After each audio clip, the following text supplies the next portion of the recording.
Grace and peace to you in the name of our Lord Jesus Christ. I'm Robert Schnase, Bishop of the Rio, Texas Conference, and I'm aware that there's a lot of conversations going around among many of our congregations about disaffiliation. When I think about that word, disaffiliation, that's a word that simply was not in my vocabulary until these last couple of years. And it still kind of grieves my heart to think that it is playing such a central role in our conversations in the church and distracting us from our fundamental mission. But I also just need to share that this whole where we've come to just breaks my heart. I'm United Methodist to the core. I'll remain United Methodist.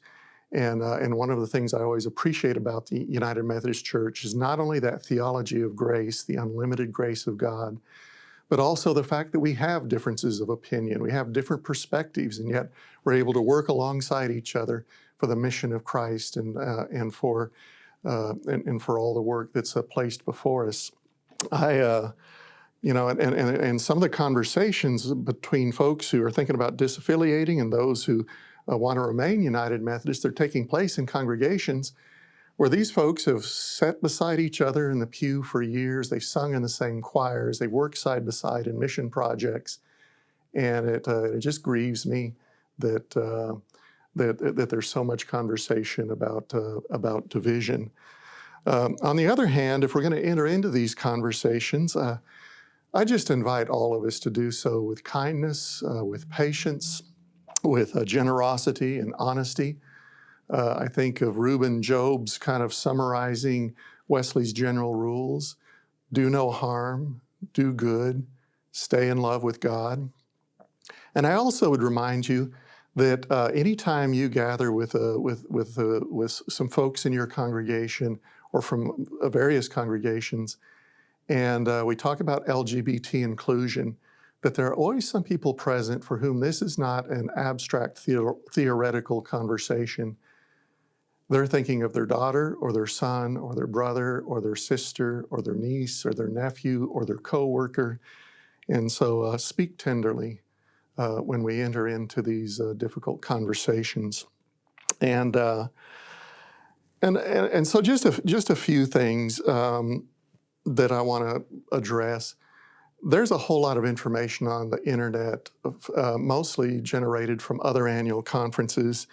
And I just got to remind us, we're not the Texas Conference, we're not the Florida Conference, we're not Alabama, we're not Central Texas, we're the Rio, Texas Conference. And so how we approach conversations and the policies that we set that have a good deal of mutual respect on, that's what needs to guide us. And just remember who we are.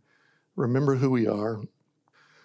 Something else I want to kind of set straight. There are a number of people kind of talking about how there's a real sense of urgency about making this decision, going through discernment, and if this church is so inclined, voting to leave the United Methodist Church.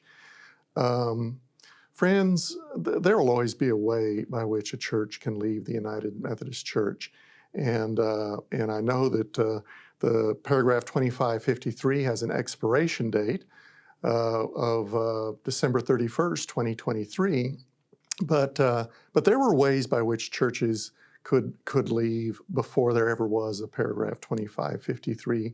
It just takes putting together pieces from other disciplinary paragraphs, and while also remaining faithful to the policy that our trustees have set out in how they're going to address 2553. But there is no urgency here. And so some pastors have even kind of suggested to their congregations that want to have an active conversation now, why don't we wait till General Conference 2024 and see what General Conference does? Because the effect of the postponement of General Conference has actually been to take a decision that the General Conference was set to make for the whole church and pushed it down to virtually every local church. And that's why we're having as much of this kind of hard conversations now that we wanted to address in another way at an earlier date. So the other thing that's very important for me to communicate is that there's a place for you in the United Methodist Church. Whether you approach things from a more conservative theology or a centrist or more progressive theology, you're an important part of the future of the United Methodist Church. And so you not only don't have to form a discernment committee.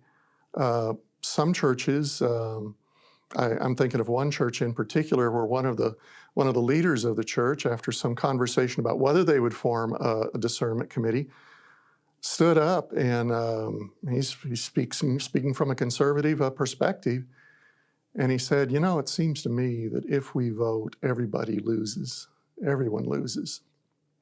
And what he's pointing to is, even in the churches where we might think everybody thinks pretty much the same about LGBT inclusion and other issues related to our church, there are always a few people who maybe feel like they have to remain silent. And what happens to those folks after a congregation takes a vote? So this video is part of a set of videos that include some conversations with Kendall Waller, who is our Director of Administrative Ministries of the Rio, Texas Conference, and Kevin Reed, who is the Chair of our Board of Trustees for the conference. And so I hope you'll listen to those. Each one of these delves a little deeper into the details related to this whole conversation about disaffiliation. And also there's information on the riotexas.org website. Go there and look for We Are UMC Rio, Texas, and also on our Facebook page. So there are ways of just getting a little more information so that we can all make the most discerning decisions that serve the purposes of Christ. But more than videos, and more than FAQs, frequently asked question pages, we want to be in relationship with you. And if your congregation takes up this conversation, we're here to help, and we want to help you walk through this. I love the people of the Rio, Texas Conference, laity and clergy. You are the ones who formed me from the time I was just a little kid in the faith of Jesus Christ. So thank you, and God bless you.